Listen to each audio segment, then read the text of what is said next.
좋은 아침입니다. 하나님과 말씀과 오다시 오늘 다시 시작. 안녕하세요. 조합형 전도사입니다.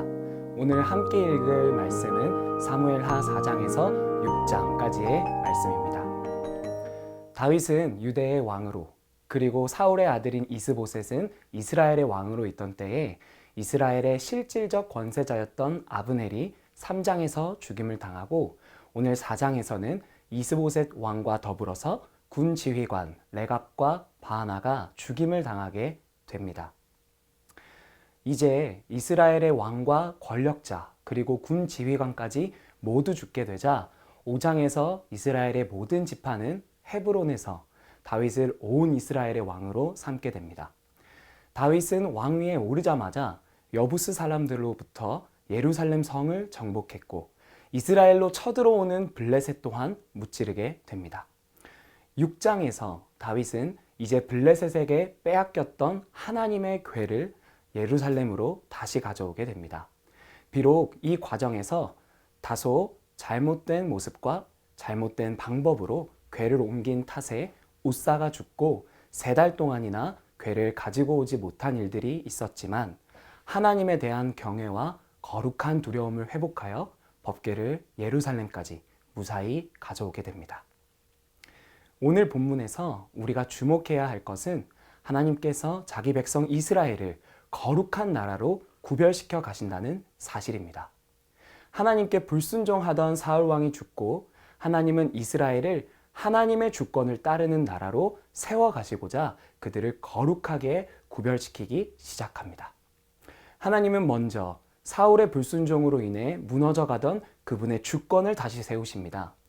하나님은 다윗을 통해 예루살렘을 점령하시고 하나님의 궤를 그곳에 두어 하나님의 임재의 장소로 거룩하게 구별하십니다.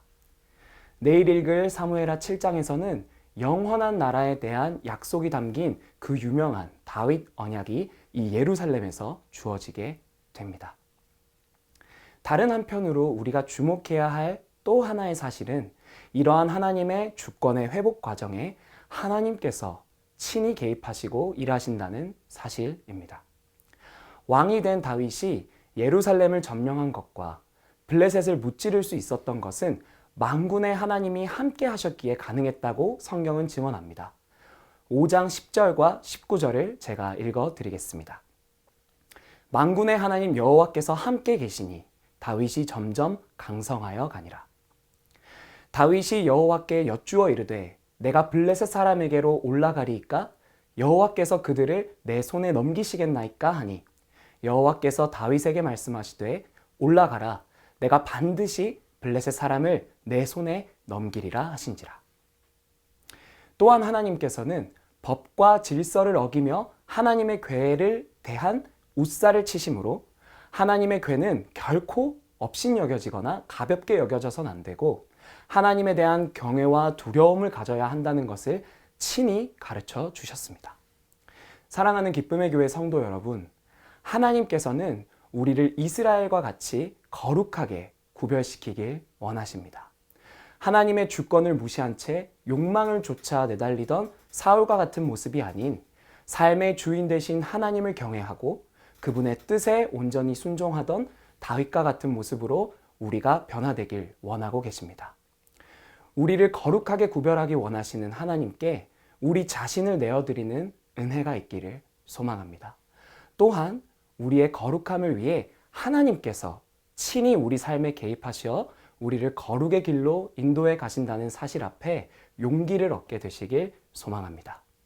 그렇게 우리의 삶이 거룩으로 새로워지는 것을 다시 한번 기대하면서 또 간절하게 사모하면서 오늘 하루를 살아가시길 주 안에서 간절히 소망합니다.